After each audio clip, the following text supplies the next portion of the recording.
गाओ, आज मोरे पिया घर आएंगे। खबर सुनाऊं जो, खुशियाँ मनाऊं जो, आज मोरे पिया घर आएंगे।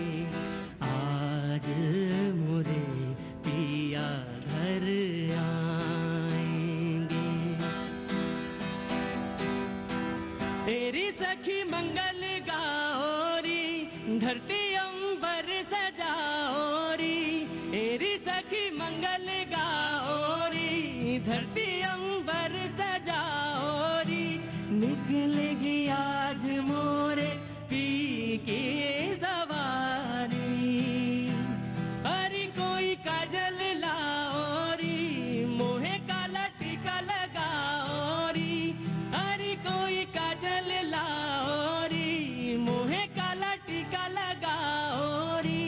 उनकी छब से दिखूं मैं तो न्यारी। लक्ष्मी जीवारो, नजर उतारो, आज मोरे पिया घर आज मोरे पिया घर बहुत शुक्रिया, thank you so much Devi brothers. आज ईमानदारी के साथ कह सकते हैं कि आपने आज थोड़ा मन से गाया, वो दिनों से मन से नहीं गा रहे थे। बहुत बहुत शुक्रिया, थैंक यू सो मच। और बिल्कुल सटीक और सही गाया। तो मुझे लग रहा था कि क्यों गा रहे हैं, और आपने बिल्कुल सही गाना गाया और सही तर्ज और सही कुछ बिल्कुल उसूल। जी हाँ, राष्ट्रपति, महामहिम राष्ट्रपति का चुनाव, कुछ देर बाद उसका रिजल्ट सामने आ जाएगा। वोट वैल्यू आप सामने स्क्रीन पर देख रहे हैं और लगभग जो तय होना है, एनडीए की तरफ से जो कैंडिडेट हैं उनका चुना जाना बिल्कुल तय है।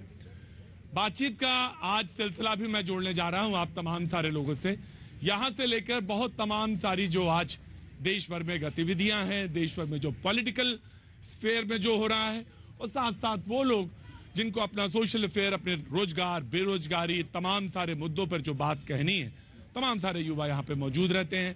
कुछ अपनी बात व्यक्तिगत तौर से भी कहने आते हैं। उन सबका बहुत बहुत स्वागत है। सॉफ्टी का मजा ले रहे हैं आप? हाँ जी, आपका वेट कर रहा था। वेट कर रहे थे? लेट हो गए, उसमें 50 रुपए लग गया। हाँ जी, आपकी वजह से लग गया 50 रुपए मेरे। अच्छा 50 रुपए लग गए मेरी वजह से? आपका वेट कर रहा था ना मैं। अच्छा, तो आपको ये खाना पड़ गया? हाँ, और क्या। वेट करते वक्त यही खाते हैं। अच्छा, वेट करते हुए ये तो काफी बड़े आदमी हैं आप इसके पहले? बिल्कुल नहीं, तभी तो ग्राउंड। क्या बात है, इस मुल्क में कौन कह रहा है? अरे नहीं, बहुत अच्छा लगा कि वेट करते हुए वो अपना सॉफ्टी खाते हैं। बहुत अच्छी बात। क्या नाम है साहब आपका? आनंद सिंह। आनंद सिंह। अब ऐसे ही जिंदगी भर आनंद में रहिए आप। कहाँ के रहने वाले हैं? बिहार, पटना। पटना के। क्या काम करते हैं साहब? बिजनेस है अपना। हाँ, अच्छा तो चल रहा है ना बिजनेस? हाँ बिल्कुल, वही माल लेने आया था मैं। माल लेने आए थे? क्या बहुत अच्छी बात है, ऐसे ही होना चाहिए। बढ़िया, अच्छा काम चले। बहुत अच्छा लगता है मुझे कि कहीं काम मिले, बहुत सारे काम में लोग दूसरों के काम में लगे, रोजी रोजगार और इन सब की चीजों की तरक्की और इन सब पर बात हो। बहुत अच्छा लगता है। क्या नाम है बेटा आपका? मेघा। मेघा, क्या करती हैं आप? कॉलेज में हूँ। कॉलेज में हैं। कुछ कहना चाहती हैं? देखने आई हूँ। देखने आए हैं आज। चलिए साहब, क्या सब्जेक्ट हैं आपके? BA programme, history plus sociology. History plus sociology. सबसे ज्यादा चर्चा इसी पर है आज मुल्क में, इसी पर चर्चा हो रही, इन्हीं दो टॉपिक्स पर। तो मुझे उम्मीद है कि आप इसको बहुत ध्यान से सुनेंगी और जो कुछ अगर मन में आया अभी तो अभी, नहीं तो साल 2 साल, नहीं तो 6 महीने, जब भी मन हो आइएगा, बोलिएगा जरूर। बहुत बहुत शुक्रिया। जनाब, कहाँ से हैं आप? कहाँ से आए हैं? यूपी प्रयागराज से। यूपी प्रयागराज। यूपी प्रयागराज, इलाहाबाद। प्रयागराज सुन तो मैंने भी लिया था प्रयागराज ही, लेकिन मैं देख रहा था कि कहाँ से हैं। बुलडोजर वाले बाबा जी हमारे यहाँ। अच्छा खासा नाम है और तुमने नाम बुलडोजर बाबा कर दिया है? बुलडोजर बाबा है ही है वो। अच्छा, बहुत कुछ कहना है उसके अलावा? कुछ बात कहनी है? अरे वो यूपी में से एक बाबा, योगी बाबा। यूपी में से एक बाबा, योगी बाबा। बहुत अच्छी बात है। Department related to parliament standing committee on personal public grievances, law and justice. जी मुझे मालूम है, बिल्कुल ऑफ कोर्स।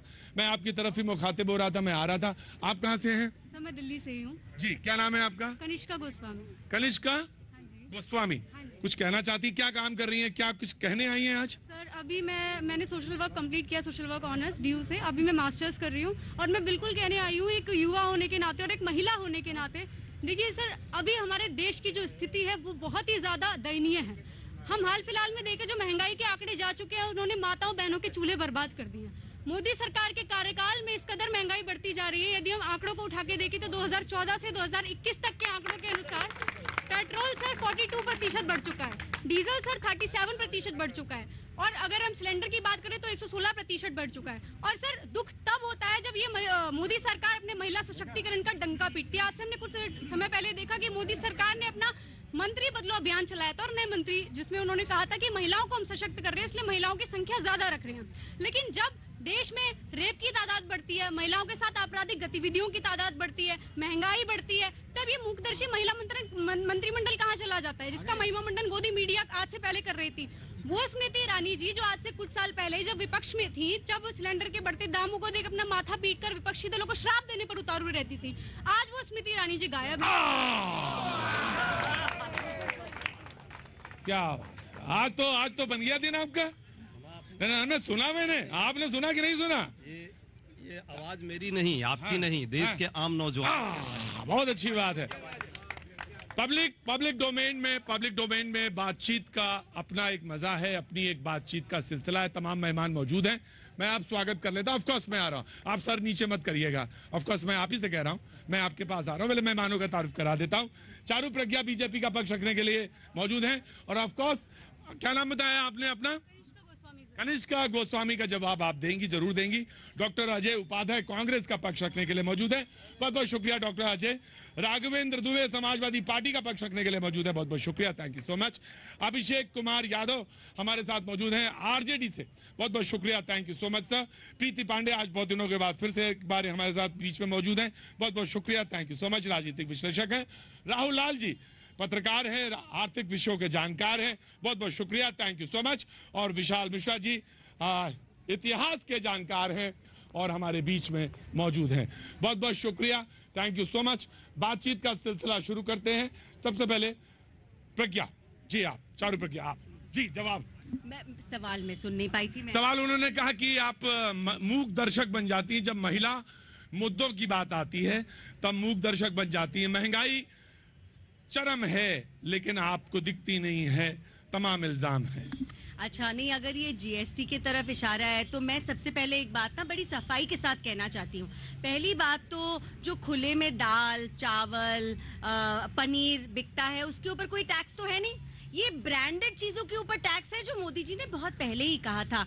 तो आम जनता तो ब्रांडेड चीजें खरीदती नहीं है। आम जनता क्या करती है, डेयरी की दुकान पर जाती है, वहां से अपना पनीर कटवाती है, पैक करती है, और चाहे वो दाल की बात हो या किसी चीज की बात हो। दूसरी बात, क्योंकि स्मृति जी का आपने नाम लिया, मैं स्मृति जी के बारे में भी ये कहना चाहती हूँ, वो हमेशा खड़ी रहती है महिलाओं के साथ, हर मुद्दे को उठाती हैं। लेकिन अगर आप सेलेक्टिव नजरों से देखेंगे, जैसे दूसरी पार्टियां देखती हैं, सेलेक्टिवली देखती हैं, जैसे कुछ समय पहले बात हो रही थी। भाई देखो, मैं तुम्हें मालूम है, तुम्हारी हलचल से मुझे समझ में आ जाता है कि कहाँ पे, अरे मेरे भाई तुम्हारी अरे रुको, तुम्हारी हरारत मुझे बता देती है कि बुखार कितना है।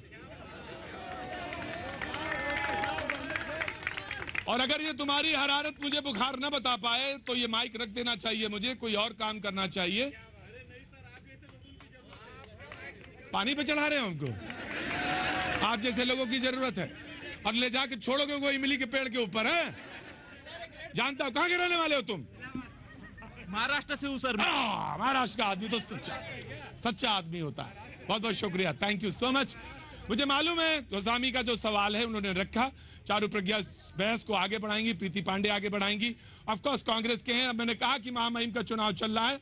Of course you know last sentence. Sure I will give you chance. देखिए, हमारी पार्टी सेलेक्टिव नहीं होती है कांग्रेस की तरह, क्योंकि इन लोगों को क्राइम तब दिखाई देता है या परेशानी तब दिखाई देती है जब किसी और राज्य में हो। अपने नाक के नीचे क्या चल रहा है वो ये देखना नहीं चाहते। आप अभी भी देखिएगा, अजय जी थोड़ी देर में जो बात करेंगे बड़े सेलेक्टिव हो जाएंगे ये। तो महिला मुद्दे भी इनको दूसरे राज्यों में दिखते हैं जिनको हमको सब जगह दिखाई देते हैं।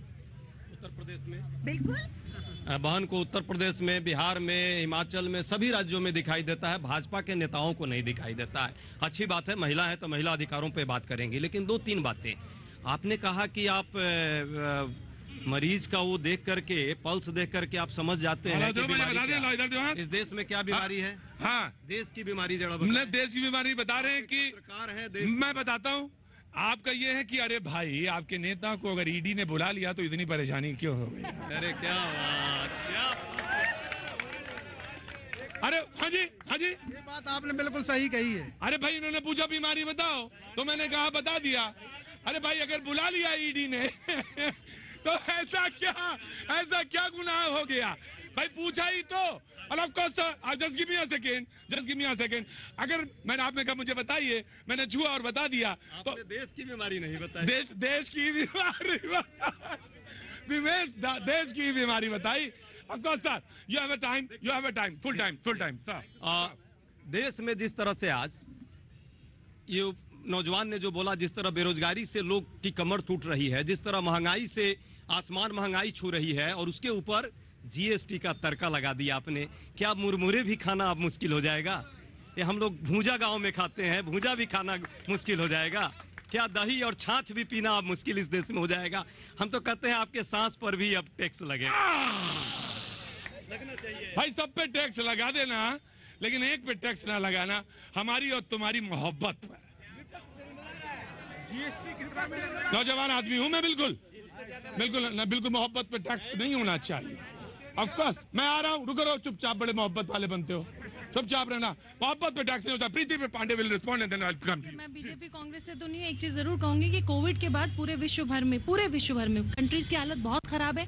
इंडिया फिर भी बेहतर कर रही है, लेकिन ये जो जीएसटी है, महंगाई है, ये सारी चीजों सबकी अकाउंटेबिलिटी गवर्नमेंट की बनती है, प्रतीक जी ना, क्योंकि हम लोग भी घर चलाते हैं तो गवर्नमेंट की बनती है। वो चाहे जीएसटी की बढ़ रहा है उसकी है, चाहे महंगाई की है, चाहे वो जो युवा ने बोला, इन सब चीजों पे काम करना चाहिए। लेकिन महिलाओं पे जो बात हुई है, तो मैं सिर्फ इतना जानना चाहती हूँ कि द्रौपदी मुर्मू का विरोध सिर्फ इसलिए क्योंकि वो बीजेपी या एनडीए की कैंडिडेट है? बोले द्रौपदी मुर्मू जो महिला है, राष्ट्रपति हैं बनने, एक ऐसी महिला कैंडिडेट जिन्होंने पार्षद जो चुनाव था वहां से लेके और प्रेसिडेंट तक के चुनाव में खड़ी है, उनका विरोध, महिला का विरोध ये क्यों कर रहे हैं? ऐसा यशवंत सिन्हा में क्या था? ऐसा ये अपने कैंडिडेट से कंपेयर अगर कर रहे हैं तो द्रौपदी मुर्मू महिलाओं की बात कर रहे हैं ना। आपको तो खुश होना चाहिए, देश की 70 साल की आजादी के बाद दूसरी बार कोई आदिवासी महिला वहां से उठ के यहाँ तक आ रही है। आपको बुरा क्यों लग रहा है? आपको बुरा क्यों लग रहा है? एक बात और, 24 साल से उस महिला ने अपनी काबिलियत प्रूव करी है, हर कदम पर प्रूव करी है। वो टीचर रही है, वो लेजिस्लेटर रही है, वो गवर्नर रही है, जनता की फेवरेट रही है, उनके बीच में रही है, तब भी इन्हें प्रॉब्लम है। हाँ, तो महिला का विरोध कांग्रेस क्यों कर रही है, विपक्ष क्यों कर रही है?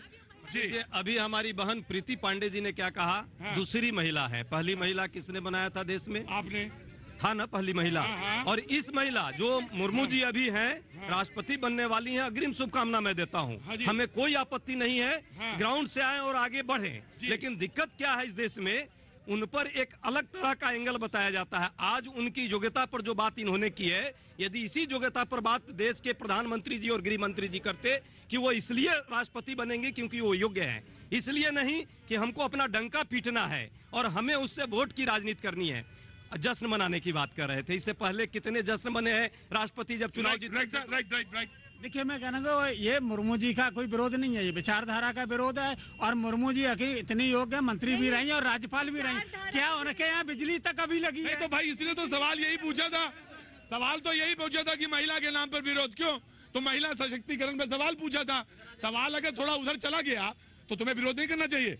तो महिला का तुमने सवाल पूछा और महिला ही उधर आ गई, तो इसमें विरोध की क्या बात है? जी, देखिए, मैं ये कह रहा हूँ कि इन्होंने जो भी कर दिया, मैं कह रहा हूँ कि चाहे ईडी हो, महंगाई हो, अभी महंगाई की बात कर रहे थे, सबसे ज्यादा बेरोजगारी इसी समय है, रोजगार ही नहीं है। राइट, मैं आया। जी विशाल जी। देखिए भैया जी, आज अगर आदरणीय द्रौपदी मुर्मू जी अपने जीवन संघर्ष से होते हुए सर्वोच्च संवैधानिक पद पर पहुंच रही हैं और पहुंचेंगी। एक मिनट, अरे भाई ऑडियो थोड़ा सा ऊपर करेंगे, थोड़ा सा ऑडियो ऊपर करेंगे। जी जनाब। वो पहुंचेंगी, भी कुछ ही देर में फैसला हो जाएगा। लेकिन सवाल ये उठता है कि उनके कैंडिडेचर का विरोध ये कांग्रेस के प्रवक्ता खड़े हैं, मैं इनसे पूछना चाहता हूं कि तुमने सदियों तक, डिकेड तक दलित, ओबीसी, ट्राइबल के नाम पे राजनीति की, महिला सशक्तिकरण के नाम पे राजनीति की। आज आपको महिला का विरोध करते हुए आपको शर्म नहीं आई? किस प्रकार के स्टेटमेंट दिए गए? उधर बिहार से किस प्रकार से स्टेटमेंट दिया गया कि मूर्ति है। समाजवादी पार्टी के प्रवक्ता, मैं इनसे पूछना चाहता हूं कि तब आपकी नैतिकता कहां चली गई जब आप अपने आप को महिला सशक्तिकरण का दम भरते थे?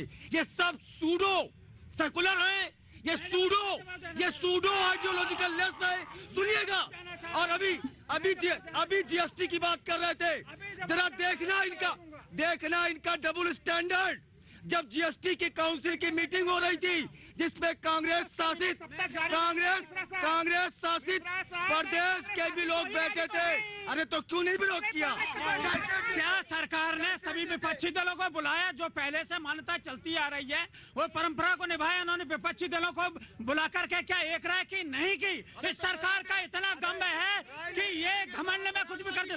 जीएसटी की बात कर रहे हैं, आटा पर जो 25 किलो से ऊपर का आटा का कट्टा है उस पर जीएसटी नहीं है बड़े लोगों के लिए। जो छोटे लोग ले रहे हैं उन पर जीएसटी लगाइए, जवाब देंगे। और सुनिएगा, यह कांग्रेस का डबल स्टैंडर्ड। संविधान सर्वोपरि है, कानून सबको बुलाएगा। भ्रष्टाचार नहीं किया है तो डर कैसा? आज अगर ईडी बुलाती है, तो सत्याग्रह के नाम पे बुलाते हैं क्यों?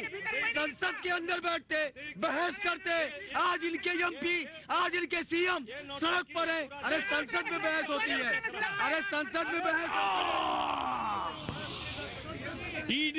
ईडी ने बुलाया। मैं आ रहा। बिल्कुल आपका मुद्दा मुझे मालूम है, मैं मुद्दा बिल्कुल आपका लूंगा। मैंने देख लिया। I am just coming, just have to wait. अगर ईडी ने बुलाया, ये मास्क पहनो, चलो सारे लोग मास्क पहनो, पहले फटाफट पहले मास्क पहनो, वरना शो बंद। अभी तुरंत बंद कर दूंगा मैं शो। मास्क पहनो, पहले लगा मास्क। जी मैं आ रहा हूं। ऑफकोर्स अगर ईडी ने बुलाया तो वो कहती है, बीजेपी कह रही तो मेरे भी नेता को बुलाया था, लेकिन कोई पूरी पार्टी तो नहीं आ गई थी सड़क पर। जी ऑफकोर्स मैं वो कह ही नहीं रही, भूल जाइए बीजेपी ने क्या कहा। मैं ये कहना चाहती हूँ कांग्रेस के एक एमएलए ने क्या कहा कर्नाटक में। 3-4 पुश्तुओं के लिए गांधियों के नाम पर हम कमा कर बैठे, आज सोना जी को सपोर्ट कर देते हैं। ये कह रहे भाई आपके एमएलए कह रहे हमने इतना कमा लिया गांधी के नाम पर कि हमारी 4 पुश्तें घर बैठकर खाएंगी, इसीलिए तो ईडी ने बुलाया है। देखिए देश में झूठ फैलाने स्टेटमेंट है कर्नाटक के नेता का स्टेटमेंट है। मेहनत किया है, किसी ने कमाया है तो कौन सा कह दिया स्लिप ऑफ टंग है? मेहनत करके कमाया है। हम भी आज प्रोफेसर हैं, मेहनत किया है, हमने पढ़ाई की है। कांग्रेस की सरकार जब थी, कांग्रेस ने देश को दिया है। सोनिया गांधी की बात करते हैं ये। सोनिया गांधी ने नागरिक राइट देने का काम किया उन्होंने। मनरेगा सबसे बड़ा। उसके बाद में right to education, right to गरीबों के लिए, आदिवासियों के लिए अधिकार, ये आदिवासियों की बात कर रहे हैं। मुर्मू जी की आदिवासी महिलाओं के लिए, आदिवासियों के जल जंगल जमीन के लिए सोनिया गांधी जी ने इस देश में अपने परिवार के 2-2 सदस्यों को उन्होंने खोया है। मैं विशाल जी मुझे एक बात कहनी है। नहीं मुझे एक बात करनी। जब ये सोनिया गांधी के ऊपर कंट्रीब्यूशन को गिरा रहे तो Preeti Pandey why are laughing, आप क्यों हंस रही थी? No this is very bad. मैं आ रहा हूँ, पब्लिक आ रहा हूँ, रुको पब्लिक। मैं जानना चाहता हूँ, मैं भी जानना चाहता हूँ। पहले मैं प्रीति पांडे से पूछना चाहता हूँ, Preeti Pandey why you are laughing? ना बहुत संजीदा, मैं बड़ी इज्जत करता हूँ आपकी। देखिए बहुत सारे लोग जानते हो कि नेशनल हेराल्ड केस कोई जानता ही नहीं होगा डिटेल में कि नेशनल हेराल्ड केस है क्या। देखिए 1938 में क्या हुआ। भाई ये स्पीकर जरा अगर उधर मुंह कर देंगे, स्पीकर का मुंह उधर करेंगे, रोज आते हैं आप, और अगर आप भूल जाते हैं अपना काम तो मत आइए कल से। करिए स्पीकर उधर दे मुंह और मत आइएगा कल। जी लेकिन 1938 में नेहरू जी ने जब देश आजाद नहीं हुआ था, स्वतंत्रता सेनानियों के साथ 5000 स्वतंत्रता सेनानियों के साथ मिलके एक, सुन लीजिए, आपकी बारी नहीं है भाई साहब, आपकी बारी नहीं है, आप चुप कराइए। ये तरीका नहीं है। पब्लिक को जानने का अधिकार है कि देश का अखबार जिसकी संपत्ति 5000 करोड़ रुपए थी, जो स्वतंत्रता सेनानियों ने शुरू की थी, वो अखबार 5000 करोड़ की संपत्ति के साथ गांधी परिवार का कैसे हो गया? अब अगर लाल किला कल अचानक मेरे नाम हो जाए तो पूछेंगे नहीं क्या कि लाल किला मेरे नाम कैसे हुआ? तो पूछे ना इससे। बिल्कुल बिल्कुल मैं आ रहा हूँ, वन बाई वन, एक एक करके। स्पीकर बोल, मास्क लगाओ, पहले लगाओ मास्क। हाँ जी, हाँ बोलो। हाँ सर, हम बिहार पटना से हैं। हाँ। पहले तो एक आदिवासी महिला राष्ट्रपति आज निर्वाचित हो रही है, उनको बधाई देते हैं। बहुत बहुत शुक्रिया, बहुत बहुत शुभकामनाएं जी। पर हम जो सत्तारूढ़ दल के जो अभी प्रवक्ता लोग बोल रहे थे कि आप महिला राष्ट्रपति को विरोध क्यों कर रहे हैं। लोकतंत्र में, डेमोक्रेसी में इलेक्शन का वो प्रावधान किया गया है, तो जब प्रावधान किया गया है तो इलेक्शन लड़ना, विरोध करना कहाँ तक उचित बात है। और ये तो इलेक्शन लड़ना, महिला हो या पुरुष हो, इलेक्शन हो रहे हैं लोकतंत्र में, डेमोक्रेसी। बिल्कुल, ये बात बिल्कुल सही है, लेकिन मैं आ रहा हूँ, लेकिन ये बात बिल्कुल सही है आपकी कि लोकतंत्र में विरोध एक जायज है और विपक्ष इसीलिए होता है। लेकिन ममता बनर्जी कहती हैं कि कभी आप हिंदू कार्ड खेलते हैं, कभी आप मुस्लिम कार्ड, कभी ट्राइबल कार्ड, और हम बार बार कह रहे हैं ट्राइबल्स को अधिकार दो, किस हाल पे नहीं। 2024 में बीजेपी सिंगल मेजॉरिटी में नहीं आएगी।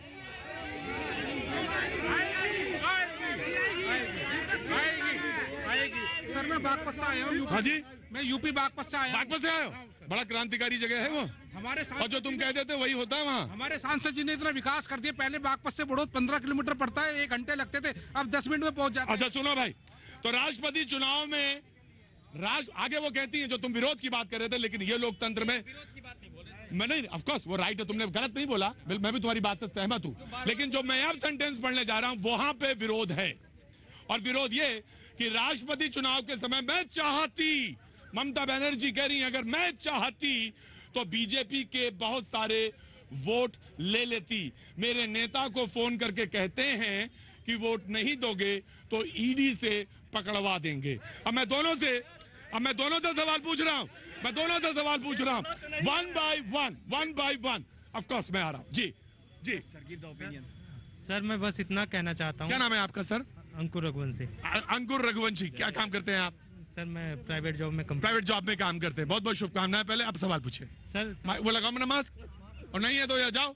हाँ, सवाल तो नहीं, बस मैं इतना कहना चाहता हूँ कि आज एक आदिवासी लेडी राष्ट्रपति बनने जा रही है और एक गोल्डन स्पून लेडी ईडी के दफ्तर जा रही है, तो देश में कुछ अच्छा तो हो ही रहा है।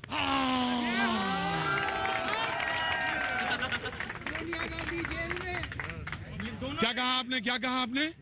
नहीं, मैं सवाल दोबारा नहीं पूछूंगा वो जी। क्यों हंसते हो भाई? मैं चाहूं तो पूछ सकता हूं उस सवाल को दोबारा, लेकिन मुझे मेरी भी, जैसे संसद के अंदर कुछ शब्दों की मर्यादा है, वो शब्द नहीं बोले जा सकते, मेरे शो के अंदर भी कुछ मर्यादा है। सुन लेता हूं, उसके बाद दोहरा नहीं सकता, क्योंकि मर्यादा में बंधा हुआ इंसान हूं मैं।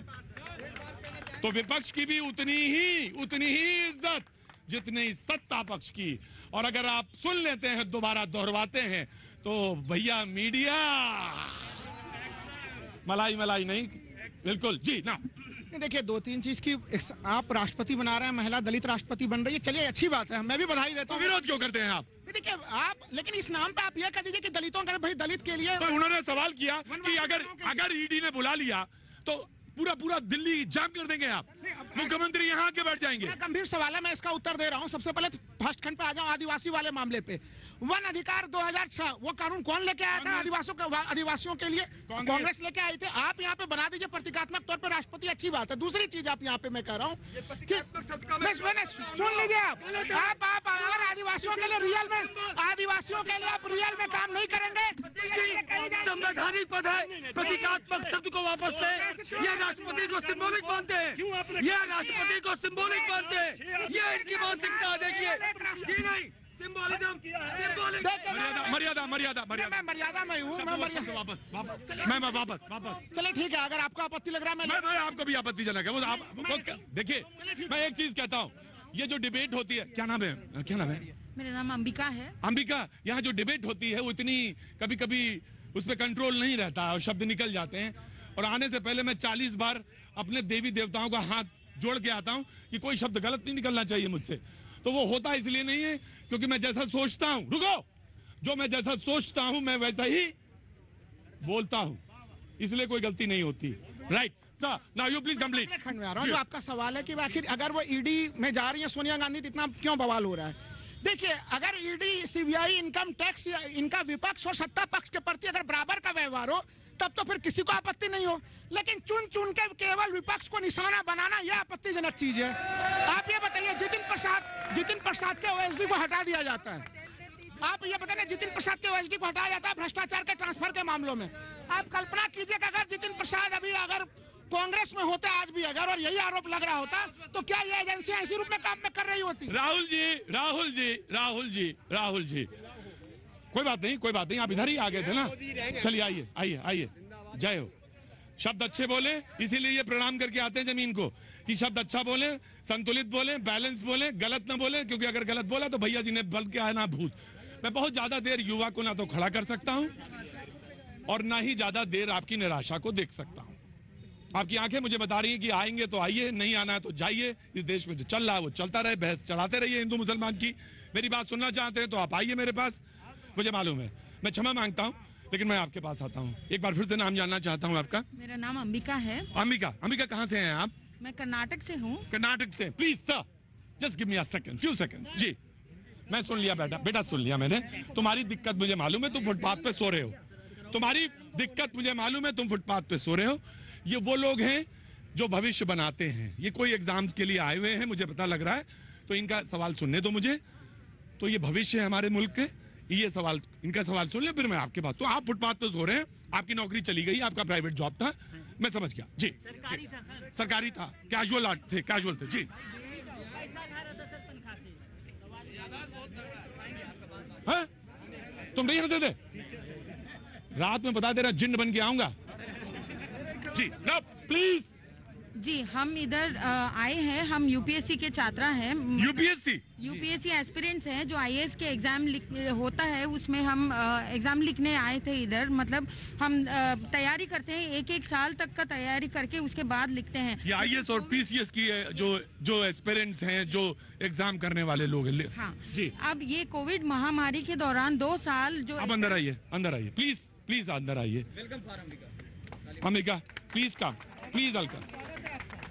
अंबिका यूपीएससी की तैयारी करती। यूपीएससी वो कि जो हिंदुस्तान के आईएएस ऑफिसर्स जो तैयारी करके बनते हैं आईएएस, ये उसकी तैयारी है। बहुत सारे लोग खड़े हैं, प्लीज।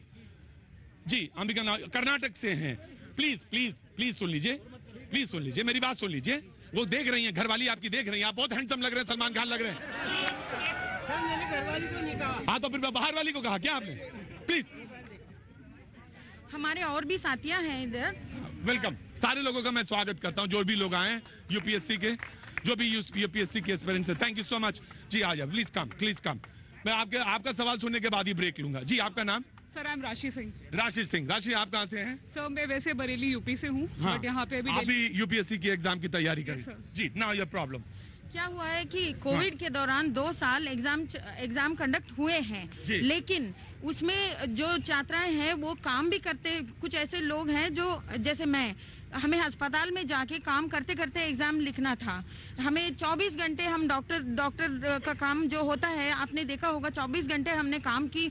नर्स लोग हैं जो 24 घंटे काम करना पड़ा। एसेंशियल सर्विसेज एक्ट लागू था। उसके बाद और भी लोग हैं जो ट्रैवल बबल में बाहर विदेश में अटक गए थे। उधर प्लीज सवाल सुनिए ध्यान से। यहाँ नहीं आ पाए, एग्जाम नहीं दे पाए, अटेम्प्ट खोए। और हमारे कुछ ऐसे लोग हैं जो अपने माता पिता को खोए हैं, और कुछ लोग हैं जो कोविड हो गया उनको घर में उनको अरेस्ट करके रखा था, क्वारंटीन करके। उसके बाद भी एग्जाम कंडक्ट हुआ। हम में से जिनका ये सब हो रहा था, उन्होंने एग्जाम लिखा ही नहीं अच्छे से, पढ़ाई नहीं कर पाए, लीव नहीं मिला, एग्जाम नहीं लिख पाए, फेल भी हुए। उसके बाद व्हाट यू वांट, चाहते क्या हैं आप? सर, हम चाहते हैं 2 साल का आपका रिलैक्सेशन एज के लिए, और 2 extra attempt for the UPSC aspirants who have lost the 2 attempts in last 2 pandemic, this Covid, जो आपका। मैं राशि आपकी, क्योंकि ये यूपीएससी एग्जाम से। जी सर, मैं एग्जाम से 1 महीने पहले अपने पिता को खोता हूँ सर। मैं बनारस से आता हूँ। एक बाप का सपना है कि उसका बेटा आईएएस बने। आज वो बाप नहीं है, लेकिन सपना उनका मेरे साथ जीवित है। लेकिन मैं चाहता हूं कि एक श्रद्धांजलि दूं उनको, लेकिन ये सरकार नहीं दे रही है। ये खुद पार्लियामेंट्री कमेटी की रिपोर्ट है, सुशील मोदी जी की अध्यक्षता में। ये कहते हैं इन बच्चों ने बहुत दुख झेला है, इनको एक एक्स्ट्रा अटेम्प्ट मिलना चाहिए। सुप्रीम कोर्ट कहती है कि लीनियंट व्यू रखे, एक नरम रवैया रखे इन बच्चों के साथ, लेकिन सरकार हमारी सुधि नहीं लेती। आपने आर्मी के बच्चों को देखा, आरआरबी के बच्चों को देखा, उन्होंने हिंसा किया, सरकार तुरंत लाइन पे आ जाती है। हम जैसे गांधी को मानने वाले बच्चे, कॉन्स्टिट्यूशन को मानने वाले बच्चे, हम कॉन्स्टिट्यूशनल वे से सिर्फ ये नहीं, पार्लियामेंट में हमारा मुद्दा उठ रहा है। एक मिनट रुकिए, पार्लियामेंट में मुद्दा उठा जी, क्वेश्चन पूछ रहे हैं, लेकिन ये बार बार आंसर दिया जा रहा है, गलत आंसर।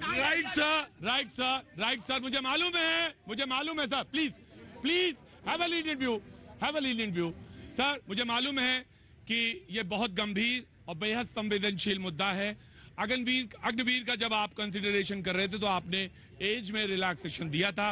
मुझे मालूम है बहुत सारे लोग बहुत सारी एज रिलैक्सेशन के लिए आपके सामने खड़े हो जाएंगे, लेकिन ये यूपीएससी के एस्पिरेंट्स हैं।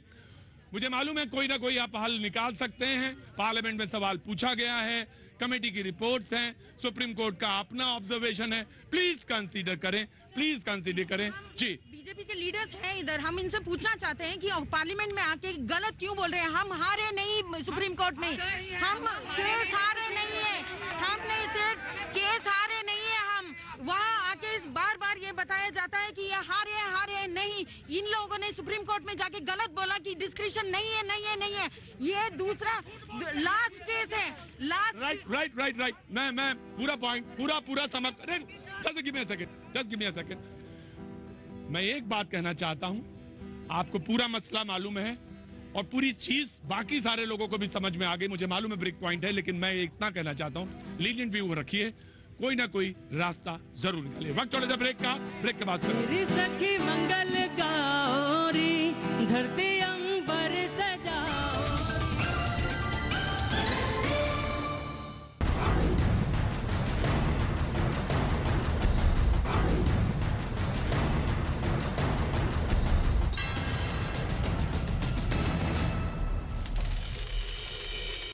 2 किलोमीटर के दायरे में पूरी तरह से सील कर दिया।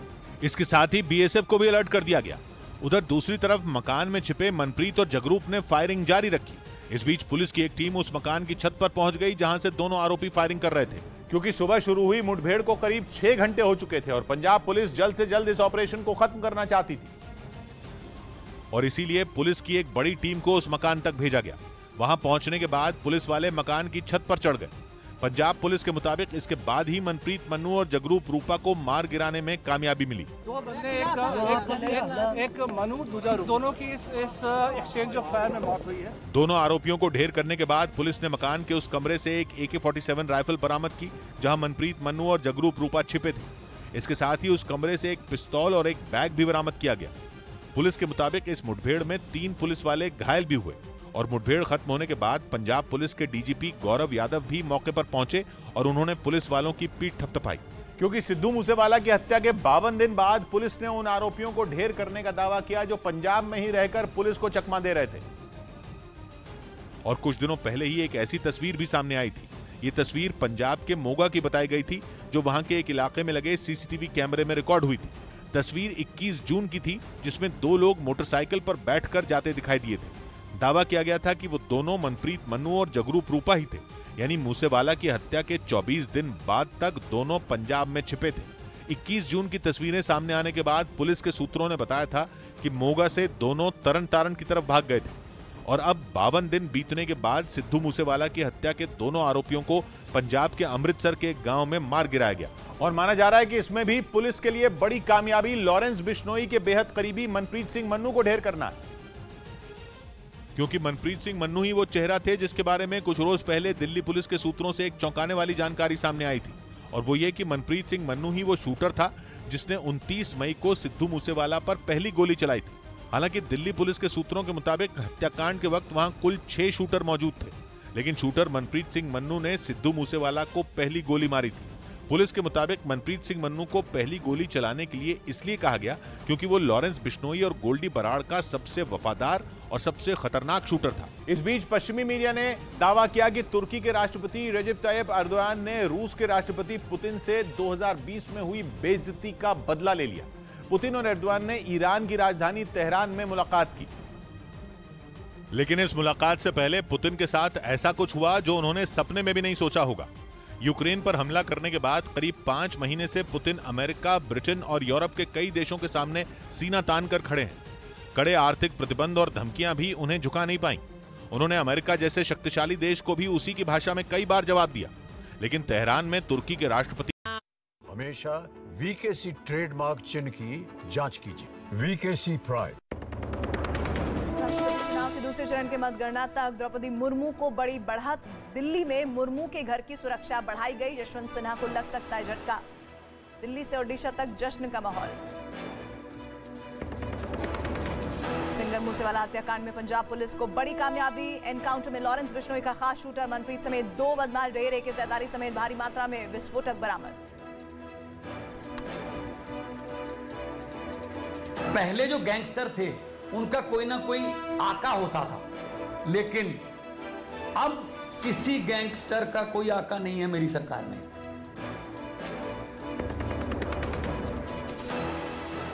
ये वीडियो खुद तुर्की की न्यूज एजेंसी ने जारी किया।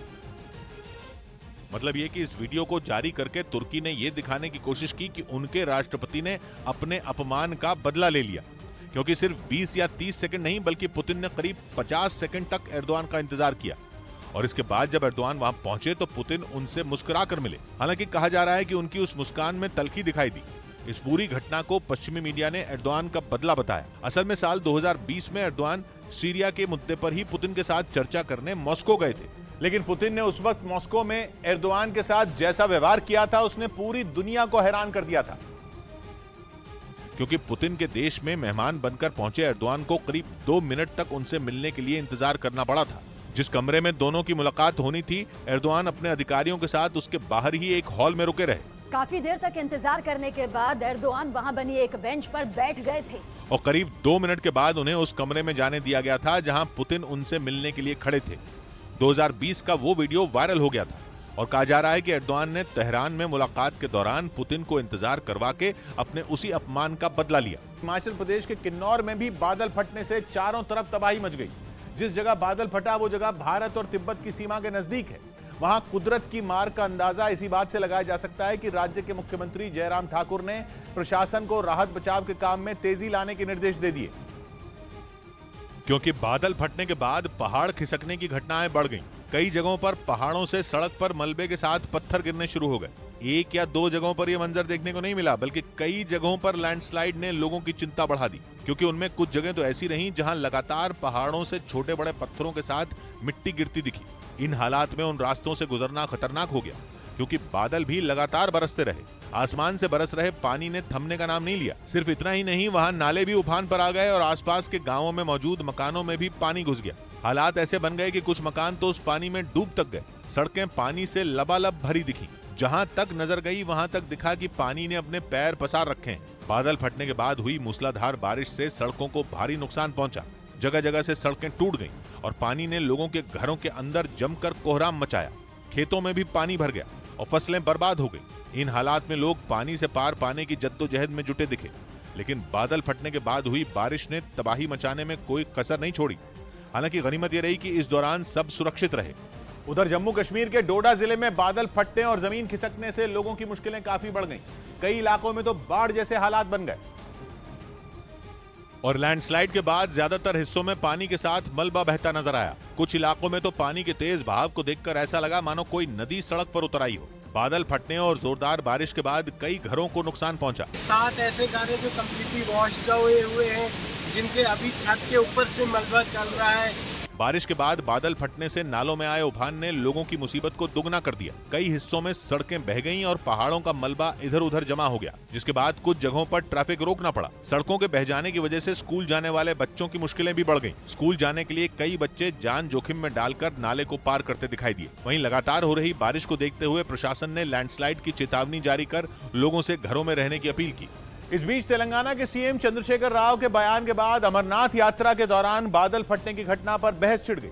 चंद्रशेखर राव ने आशंका जताई कि भारत में बादल फटने के पीछे विदेशी चाल है, जिसके बाद सवाल उठा कि कहीं यह घटना चीन की साजिश तो नहीं थी। आमतौर पर लोग यही जानते हैं कि बादल फटना एक प्राकृतिक घटना है, लेकिन चंद्रशेखर राव के बयान ने नई बहस छेड़ दी। और वो ये कि क्या चीन भारत में बादल बम फोड़ सकता है? क्या शी जिनपिंग कुछ ऐसा कर सकते हैं जिससे अमरनाथ यात्रा के दौरान बादल फट जाए? और क्या चीन भारत में प्राकृतिक आपदा ला रहा है? ये सारे सवाल तब उठे जब तेलंगाना के सीएम चंद्रशेखर राव का बादल फटने पर एक बयान आया। ఇతర దేశాల వాళ్ళు కావాల్సుకొని మన దేశంలో అక్కడక్కడ క్లౌడ్ బర్స్ట్ చేస్తా ఉన్నారు.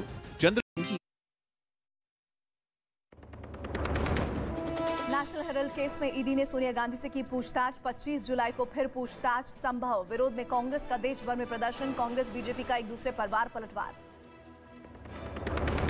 उपराष्ट्रपति के चुनाव पर तृणमूल कांग्रेस का बड़ा फैसला। मतदान प्रक्रिया से पार्टी ने खुद को किया अलग। मार्गरेट अल्वा को बिना परामर्श विपक्ष का उम्मीदवार बनाने से नाराज।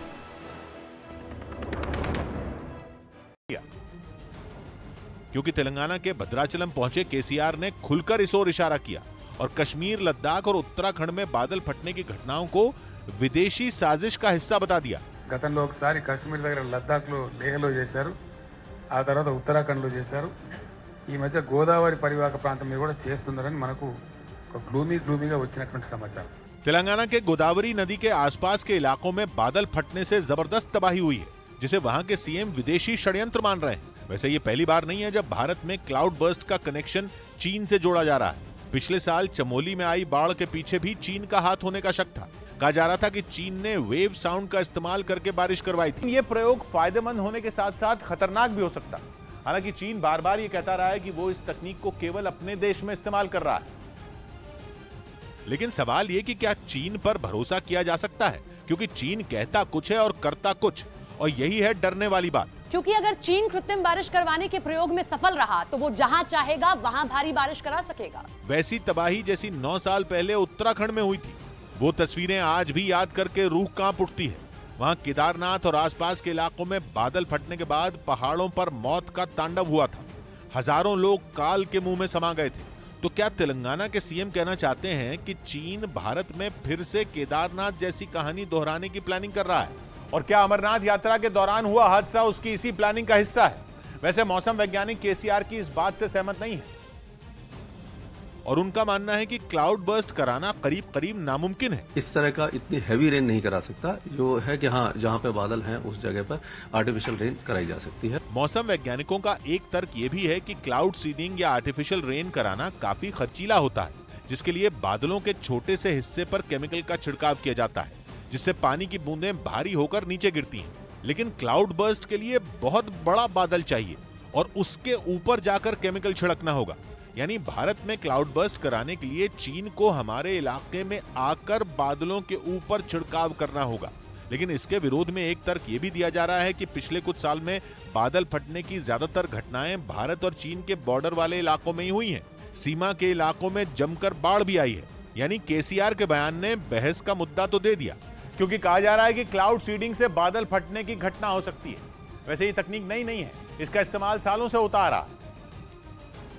और कहते हैं कि अमेरिका ने 1962 से 1972 तक चले वियतनाम से युद्ध के दौरान क्लाउड बर्स्ट भी कराया था, जिसे उसने ऑपरेशन पॉपाय नाम दिया था, और क्लाउड सीडिंग कराकर वियतनाम में मूसलाधार बारिश करवा दी थी, जिससे जगह जगह जमीन खिसक गई थी और जान और माल का नुकसान हुआ था।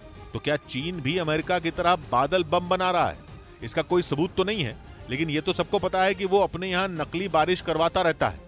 एक और बात यह कि 2013 के बाद से शायद ही कोई ऐसा साल रहा हो जब भारत में बादल फटने के मामले सामने ना आए हो, जिनमें कई ने तो सैकड़ों जानें तक ले ली। एक रिपोर्ट में दावा किया गया कि पिछले करीब 40 साल में देश में बादल फटने की 30 से ज्यादा घटनाएं हुई हैं, और ये सभी घटनाएं हिमालय के क्षेत्र में हुई, जिनमें जम्मू कश्मीर, लद्दाख, उत्तराखंड और अरुणाचल प्रदेश में बादल फटने के बाद आई बाढ़ के मामले शामिल हैं। बादल जब फटता है तो अचानक जमीन पर इतना पानी गिरता है कि किसी को संभलने का मौका ही नहीं मिलता। लगता है कि पानी से भरी एक बड़ी सी थैली फट गई हो। उधर कर्नाटक के उडुपी से एक डराने वाला वीडियो सामने आया। वहां मरीज को अस्पताल ले जा रही एक एम्बुलेंस टोल प्लाजा में जा टकराई, जिससे उसमें मौजूद 3 लोगों की मौत हो गई। और यह हादसा इतना भयानक था कि देखने वालों के रोंगटे खड़े हो गए। टोल प्लाजा से आए सीसीटीवी वीडियो में तेज रफ्तार से आती एक एम्बुलेंस दिखाई दी, जिसके लिए एक कर्मचारी दौड़कर वहां से बैरिकेड हटाता भी नजर आया। इसके बाद तेजी से भागती एम्बुलेंस को रोकने के लिए ड्राइवर ने ब्रेक लगाया, लेकिन वो बारिश की वजह से भीगी सड़क पर बुरी तरह फिसल पड़ी।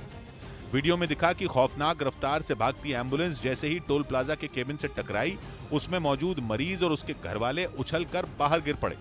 ये टक्कर इतनी जोरदार थी कि एम्बुलेंस में मौजूद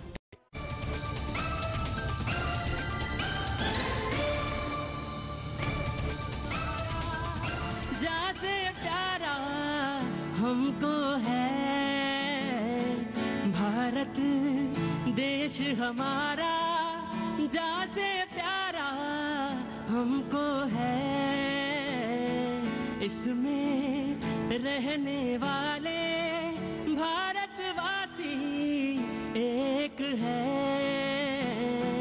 पूरब से पश्चिम, उत्तर से दक्षिण, भाषा अनेकों है इसमें समाए। पूरब से पश्चिम, उत्तर से दक्षिण, भाषा अनेकों है इसमें समाए। फिर भी सबके सपने, दिल की धड़कन एक है, एक है, एक है। बाजी बहुत बहुत शुक्रिया, थैंक यू सो मच। इतनी भाषा, इतने प्रांत, इतने रीजन, फिर भी सब एक है। बहुत बहुत शुक्रिया। मुझे मालूम है बाजी आप कैमरा लेके बराबर रोज आते हैं, आपका भी कष्ट है, आपकी परेशानी है, आपकी भी बीमारी है, हारी है, लेकिन तमाम सारे चीजें समेट कर रोज मेरे सामने खड़े होते हैं और मैं भी सब कुछ भूल भाल के आपसे उसी तरह से संवाद स्थापित करने लगता हूं। यकीन मानिए मैंने कोई कहानी नहीं कही है। शोल्डर पे रखे हुए कैमरे को मैं बिल्कुल हाजिर नाजिर बांध के सारी बातें कहता हूं। बहुत सारी बातें हैं, बहुत सारी बातें कह सकते हैं, लेकिन अपनी बातें फिर कभी कहीं, और वो मौका कभी नहीं आता जब हम और आप अपनी बातें कह पाते हो। लेकिन हाँ, दूसरों की बातें जरूर सुननी चाहिए, कहनी चाहिए। और आज की बात जो हो रही है कि आखिर इतना बवाल क्यों सड़क पर, और ये बात मुद्दा, of course I am coming, मैं आ रहा हूं, of course I am coming. मैंने एक दो सवाल मैंने पूछना था जी, बुजुर्ग आए हुए हैं जी, बोलिए। मैं अपनी बेटी का शगन करना था, 3 लाख रुपए पंजाब से लेके आया। कब? 1.5 साल हो गया। क्या हुआ? तो वो ऑटो वाले मिलके तो मेरे को लूट लिया। तो रिपोर्ट लिखाई ना? लिखाई है, कोई FIR की कोई सुनाई नहीं हुई है। ये देखो। कहाँ, कौन से थाने का मामला है? शालीमार बाग का। शालीमार बाग का। कब की रिपोर्ट लिखी हुई है? 1.5 साल की लिखी है। 1.5 साल में कौन सी तारीख का बाबूजी? जी 6/3/21 का। 6/3/21 का। तो आपका 1.5 लाख रुपया था? हाँ, मैं बेटी की 1.5 लाख रुपया था? न 3 लाख। 3 लाख रुपए मैं बेटी के शगन के लिए लेके आया। 38 साल के, उसका 13 अप्रैल को शगन करना था मैंने, तो वो रास्ते में लूट लिया और आज तक उन्होंने थाने वालों ने सुनाई नहीं। शालीमार बाग का पुलिस स्टेशन का मामला है, रिपोर्ट दर्ज है 6/3/21 की। आपका नाम बाबूजी? Shyamlal Chhabra. Shyamlal Chhabra. DSP, SP, IG सबके पास चला आया हूँ, किसी ने नहीं सुनाई करी आज तक। वो बेटी का मामला जी, बेटी का मामला 3 लाख रुपए लेके आए थे। बहुत सारे मामले हैं, बहुत सारे लोग अपनी बात कहने आते हैं, बहुत सारे लोग अपनी बात सुनाते हैं, उनको लगता है कि यहाँ पे बात कही जा। जी बाबूजी बताइए, आप रोज आ रहे हैं आजकल? सर आ रहे हैं। मैं ये जानना चाहता हूँ कि सब ठीक तो है ना? कोई तबीयत, कोई परेशानी? मैं आ रहा बाबूजी, मैं पूछूंगा, मैं ऑफकोर्स मैं पूछूंगा, आज आपसे पूछ लूंगा, मैं जरूर पूछ लूंगा। जी, इस देश की एक महिला राष्ट्रपति होती है और एक इस देश की महिला जो है सफदरजंग के बाहर बच्चों को जन्म देती है। ये है देश। सब तो कह गए तुम, अब मैं क्या जोड़ूं इसमें, क्या घटाऊं और क्या बढ़ाऊं? मैंने कल भी ये बात कही थी कि नहीं चलो, बहुत बहुत गंभीर बात कही है, वो शब्द नहीं है इनके पास उसको एक्सपेंड करने के लिए, लेकिन ये बात बहुत मार्मिक और बहुत महत्वपूर्ण है कि एक महिला एक राजधानी में एक बड़े अस्पताल के बाहर बच्चे का प्रसव होता है, महिला राष्ट्रपति भी बनती है, महिला सशक्तिकरण की बात भी है, लेकिन बहुत सारी चीजें हैं ग्राउंड रियलिटीज में जिनको करेक्ट करने की, सोचने की, समझने की। बात सिर्फ महिला की नहीं है, हमारी स्वास्थ्य सेवाओं की भी है। ऑफ कोर्स पहला चांस आपको मुद्दे पे लौटता हूँ। धन्यवाद प्रतीक जी। जी देखिए, आपने आज से 5-7 साल पहले एक पिक्चर आई थी, चोर मचाए शोर। अब जो है ना वो माहौल है रिमिक्स का, तो आज कांग्रेस उस रिमिक्स को बना रही है, चोर मचाए शोर पार्ट 2। यही कारण है कि आज कांग्रेस की पूरी सरकारें रोड पे अगर कोई इन्वेस्टिगेशन हो रहा है तो उसका विरोध कर रही हैं, पुलिस वालों पे थूक रही हैं, पुलिस वालों कपड़े फाड़ रही हैं, पत्थरबाजी कर रही हैं, गाड़ियां जला रही है। ये है चोर मचाए शोर। नहीं देखिए, ये तो फिर वही हुआ ना कि चोर मचाए शोर का पूरा उदाहरण यहाँ पे बैठ ही नहीं रहा। मैं बार बार कह रहा हूँ, आखिर इन संस्थाओं का प्रयोग क्यों केवल विरोधियों के लिए हो रहा है? आखिर जब क्या भारतीय जनता पार्टी नहीं, भारतीय जनता पार्टी और उनके सहयोगी किसी घोटाले में शामिल नहीं है। सबके सब दूध के धुले हुए हैं, जो वहाँ पे सीबीआई कभी नहीं जा सकती, ईडी कभी नहीं जा सकती, इनकम टैक्स नहीं जा सकती।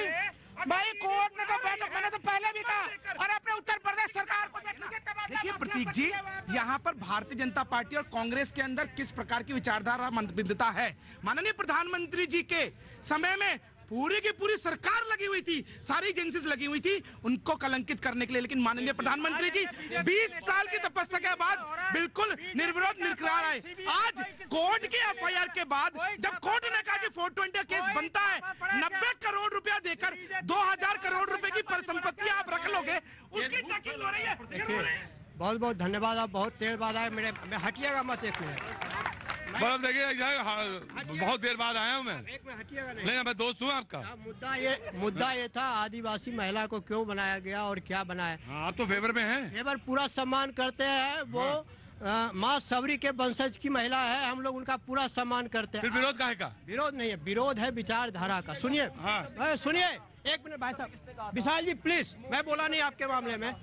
देखिए मूर्ति शब्द का उपयोग इनसे पूछिएगा किसने कहा था। ये मीडिया के शब्द को दोहराया गया। सुनिए मैं आप लोग के बीच में नहीं बोला, बोलिएगा नहीं भाई साहब, रुकिए। सेलेक्टिव नहीं होना चाहिए। ये आपको डिस्टर्ब कर रहे हैं। डिस्टर्ब कर रहे हैं। आप बोलिए अपनी बात। आपको उस दिन भी डांटे थे, चुप रहिए। देखिए सेलेक्टिव 2021 से 4 राज्यों की आदिवासी महिला ने एक सब अपने अपने जिले में एसपी को एक याचिका दायर किया कि भाई साहब मुझे डायन कह के मारा जा रहा है इस देश में, समझ रहे ना, और रोज महिलाओं पे अत्याचार नित्यदिन हो रहा है। मैं सम्मानित आदरणीय राष्ट्रपति महोदया से कहना चाहूंगा कि पहले इन कुरीतियों को संभालने का कोशिश करे देश में। प्रधानमंत्री से तो संभल नहीं रहा है, प्रधानमंत्री जी से संभल नहीं रहा है, रोज महिलाओं पर अत्याचार हो रहा है। अरे नहीं समझ रहा है, एक मिनट, एक नंबर, कोई नहीं समझ रहा है।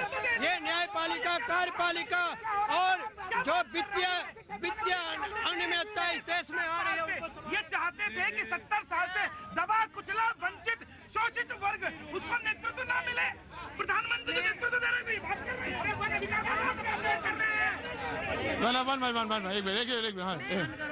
हाँ जी, सम्मान करो राष्ट्रपति का, तुम अपनी रोटी मत सेको। सम्मान करो राष्ट्रपति का, अपनी रोटी मत सेको। जी सम्मान करो, सम्मान करो। जी जी जी मूर्ति हमेशा पूजा जाता है, माँ दुर्गा का पूर्ति होता है, काली माँ का पूजा होता है, माँ सरस्वती का पूजा होता है। अमेठी से, अमेठी से भी हो सकता है। आप अमेठी से, मैं समझ गया। जी आ रहा जी जी। देखिए द्रौपद में भी द्रौपदी जी ही जीती थी और कलयुग में भी द्रौपदी जी। मैं समझ गया, आप उत्तराखंड से आते हैं। आज आप बिल्कुल ठीक है। जी जी रिपीट करूं? हाँ हो गया। लेकिन मैं ये कहना चाहूंगी, द्रौपदी जी कोई भी युग हो वो जीतती हैं, क्योंकि झूठे लालची लोगों के ऊपर उन्हीं की जीत होगी। इस केस में मैं लेकिन कहना चाहूंगी जो उनका नॉमिनेशन है उसने राजनीति का, लोकतंत्र का दर्जा ऊंचा किया है, क्योंकि विपक्षी पार्टियां, जो ये विपक्षी एकता की बात करने वाले लोग हैं, उनका सारा असली चेहरा फिर से दिखाई दे गया। आधा विपक्ष उनके तेवर में खड़ा हो गया, आधा विपक्ष उनके तेवर में खड़ा हो गया, तो इनका असली चेहरा तो फिर दिखाई दे गया। मैं ये कहना चाहता हूँ, संस्थाओं का दुरुपयोग जितना बीजेपी ने किया किसी ने नहीं किया। मैं एक चीज है, जो शोहरत की बुलंदी पल भर का तमाशा है। जी जी, शोहरत की बुलंदी, शोहरत की बुलंदी पल भर का तमाशा है, जिस डाल पे बैठे हो वो टूट भी सकती है। ये जो संवैधानिक संस्थाओं की बात कर रहे हैं, यही वो लोग हैं जिन्होंने की राम भक्तों पे गोलियां चलवाई थी। संवैधानिक संस्थाओं का दुरुपयोग करने वाले आज बैठकर खड़े होकर यहाँ सुधारों की बात कर रहे हैं। ये संवैधानिक संस्थाओं का कोई नेता है, संवैधानिक संस्थाओं का दुरुपयोग करने वाले खड़े होकर यहाँ पर किस प्रकार की बात? तुम्हारे पास एक चौपाई कहना चाहता हूँ। देखिए चौपाई के नाम पे आप मुझे ब्लैकमेल कर लेते हैं, क्योंकि मैं जैसे ही आपने कहा कि मैं चौपाई सुनाना चाहता हूँ, मैं सबको काट दूंगा, आऊंगा आपके पास, क्योंकि चौपाई पे आ जाऊंगा मैं आपके पास। वो मेरी कमजोरी है, और मेरी कमजोरी का अगर आपको पता है तो नाजायज फायदा मत उठाइए, और जल्दी कहेंगे, और जो मुझे पसंद है वही वाली कहेंगे, राम ही केवल प्रेम प्यारा। मैं ये कहूंगा, समरथ को नहीं दोष गुसाएं, रवि पावक सुरसर की नाई। तो अभी ये जो लोग जो करना चाह रहे हैं वो कर रहे हैं, इसीलिए अच्छा जब हम आ जाएंगे तो हम करेंगे।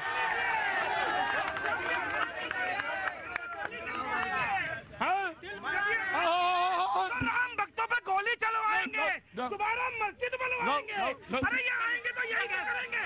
देखिए आपने राम को क्या किया? सबके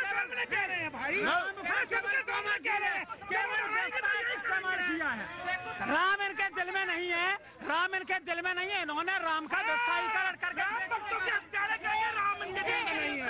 एक मिनट, आ रहे मोदी।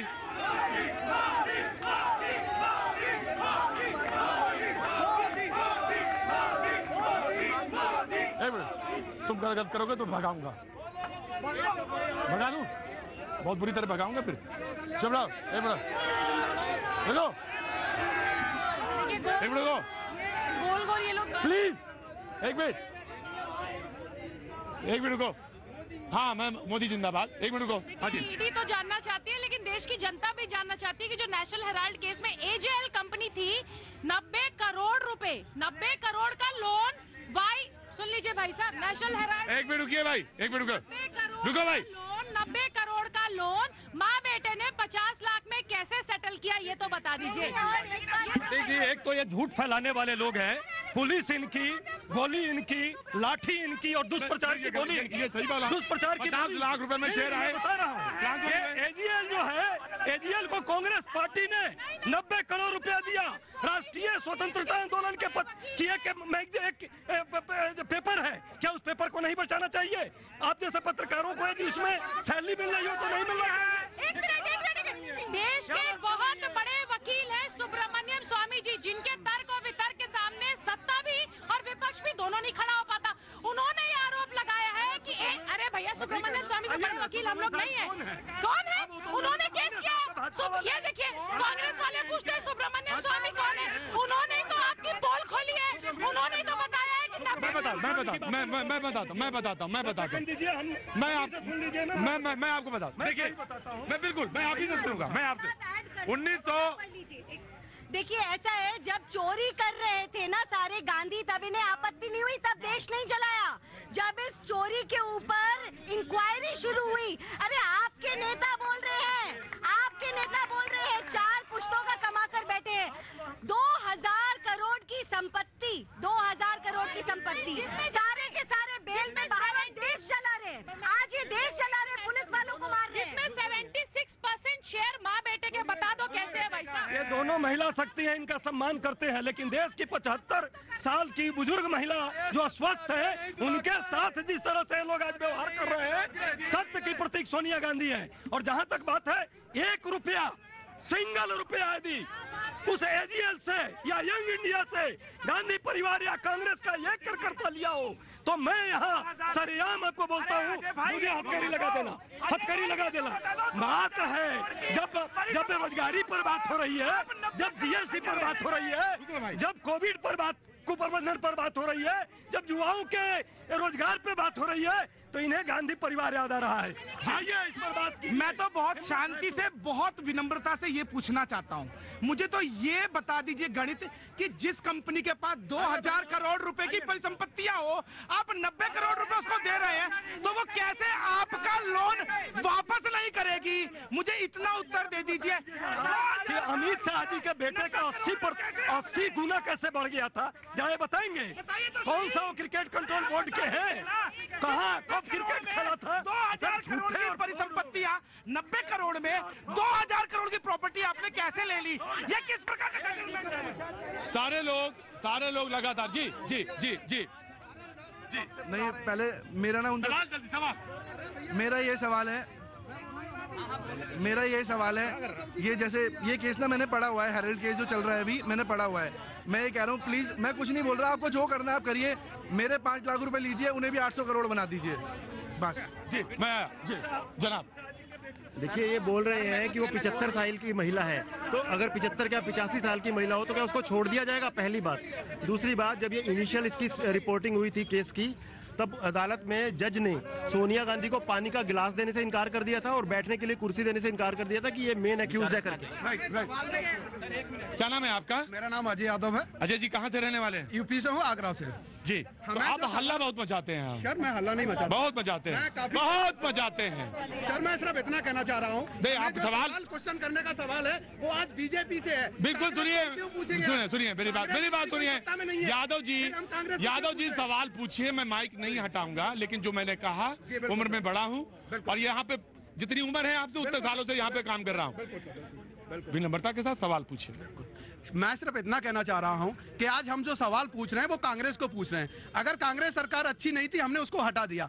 हम किसको लेके आए? बीजेपी को लेके आए। तो अब हम सवाल किससे करेंगे? बीजेपी से करेंगे ना। हम कांग्रेस से क्यों सवाल करेंगे? और हम हमेशा मुद्दा की बात करेंगे।